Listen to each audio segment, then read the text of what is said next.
സാമൂഹിക സുരക്ഷ ക്ഷേമനിധി പെൻഷൻ ഗുണഭോക്താക്കൾക്ക് അറിയിപ്പെത്തി. വിവിധ സ്കീമുകളിലായി 55 ലക്ഷത്തോളം വരുന്ന സാമൂഹിക സുരക്ഷാ പെൻഷൻ ഗുണഭോക്താക്കൾ, 8 ലക്ഷത്തോളം വരുന്ന ക്ഷേമനിധി പെൻഷൻ ഗുണഭോക്താക്കൾ, നിർമ്മാണ തൊഴിലാളി പെൻഷനുകൾ, കുടിശ്ശിക ആനുകൂല്യങ്ങൾ എന്നിവയുടെ വിതരണ നടപടികൾ സംസ്ഥാന സർക്കാരിന്റെ ഭാഗത്തു നിന്നും ഇന്നു മുതൽ ആരംഭിക്കുന്ന സാഹചര്യത്തിലാണ് ഗുണഭോക്താക്കൾക്ക് സന്തോഷവാർത്ത എത്തിയിരിക്കുന്നത്. നിലവിൽ സാമൂഹിക സുരക്ഷാ പെൻഷനിൽ മാത്രം 3 മാസത്തിലെ പെൻഷൻ തുകയായ 4800 രൂപ ാണ് കുടിശ്ശികയുള്ളത്.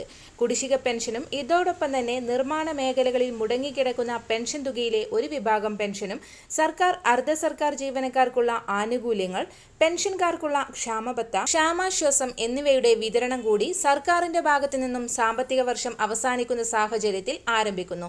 കേന്ദ്രത്തിന്റെ ഭാഗത്തു നിന്നും വീണ്ടും സംസ്ഥാനത്തിന് കൂടുതൽ വായ്പാനുമതി ലഭ്യമായ സാഹചര്യത്തിലാണ് സർക്കാർ നടപടികൾ വേഗത്തിലാക്കുന്നത്.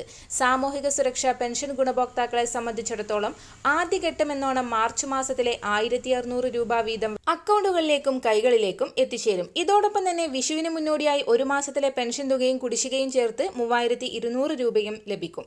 2025 ഫെബ്രുവരി മാസം വരെ പെൻഷൻ തുക ഒരു മുടക്കം കൂടാതെ എത്തിച്ചേർന്ന ഗുണഭോക്താക്കൾക്ക് മാർച്ച് മാസത്തിലെ തുക കൂടി എത്തിച്ചേരും.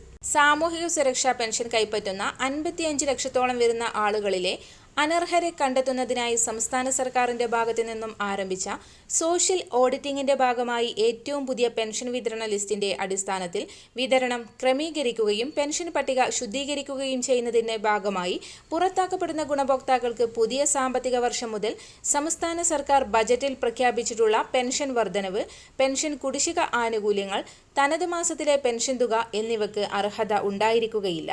മാർച്ച് ഏപ്രിൽ മാസങ്ങളിലായി ഏതാനും ആഴ്ചകളുടെ വ്യത്യാസത്തിൽ ഗുണഭോക്താക്കൾക്ക് ഈ മാസത്തിലെ തനത് പെൻഷൻ തുകയും ഒരു ഗഡു കുടിശ്ശികയും ചേർത്ത് 4800 രൂപ വീതം എത്തിച്ചേരും. മാർച്ച് മാസത്തിലെ ചിലവുകൾ മറികടക്കൽ, പെൻഷൻ മറ്റു ആനുകൂല്യങ്ങൾ വിതരണം ചെയ്യൽ എന്നിവയിലേക്കായി 5990 കോടി രൂപയുടെ കടപ്പത്ര ലേലം സർക്കാരിന്റെ ഭാഗത്തു നിന്നും ഇന്ന് മുംബൈ ഫോർട്ട് ഓഫീസിലെ ഇ-കുബർ പോർട്ടൽ വഴി നടക്കാൻ പോകുന്നതിന് പിന്നാലെയാണ് കേരളത്തിന് അധിക തുക കടമെടുക്കാൻ കേന്ദ്രം വീണ്ടും അനുമതി നൽകിയത്. സംസ്ഥാനത്തിന്റെ ആവശ്യങ്ങൾ അംഗീകരിക്കുന്ന ധനകാര്യ മന്ത്രാലയത്തിന്റെ ഈ നിലപാടാണ് നിലവിൽ സാമ്പത്തിക വർഷത്തിന്റെ അവസാനവും പുതിയ സാമ്പത്തിക വർഷത്തിന്റെ തുടക്കത്തിലും കേരളത്തിന് ആശ്വാസം നൽകിയത്. പെൻഷൻ തുകയും കുടിശ്ശികയും ഒരു പരിധിവരെ വിതരണം ചെയ്യുന്നത് പെൻഷൻ ഗുണഭോക്താക്കളെ സംബന്ധിച്ച് ആശ്വാസകരമായി തീരും. എല്ലാവിധ സർക്കാർ അറിയിപ്പുകളും നിങ്ങളിലേക്കെത്താൻ ഈ ചാനൽ സബ്സ്ക്രൈബ് ചെയ്യുക.